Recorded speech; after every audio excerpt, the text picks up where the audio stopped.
Крајно несоодветно решение кое може да биде проблематично не само од аспект на дискриминација, туку и нарушување на индивидуалните и граѓанските права. Вака професорката Мирјана Најчевска го оценува предложеното законско решение за лични карти, во кој треба да се внесе етничката припадност.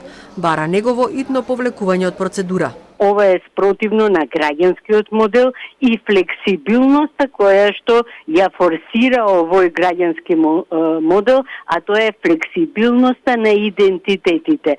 На овој начин еден идентитет се издигнува на највисоко можно ниво и ги присилува луѓето да влезат во одредени шеми кои што понатаму се манифестираат и во заедницата, и во партиското делување, и во се она што представува политички живот.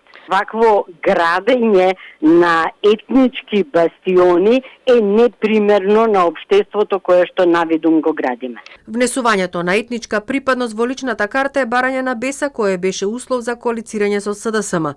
Доби поддршка и од другите партии од албанскиот блок, ДУИ, Алијанса на албанците и Алтернатива.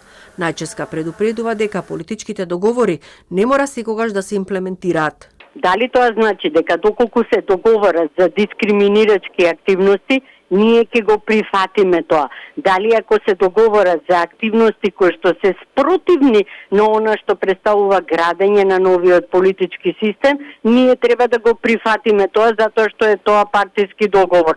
Ова е најсмешниот изговор кој што можам да го замислам. Додека СДСМ се воздржани по ова прашање и бараат преку дебати и аргументи да се изготват законските измени, ВМРО ДПМН не гледа ништо спорно во понудениот предлог. За нив е прифатливо во личната карта да има графа за етничка припадност. Апсолутно не гледаме ништо спорно во личните карти да стои националниот идентитет. За жал, има и такви парламентарни партии кои од страна му служат на Заев, кои се обидуваат да го спречат сето тоа. Зошто да го обструираме? Зошто да му слугуваме на Заев кој има политички договор со Беса и сега бара преку некои странични партии да се нанесе штета? На измените се спротистави и политички партии кои се дел од владачкото мнозинство.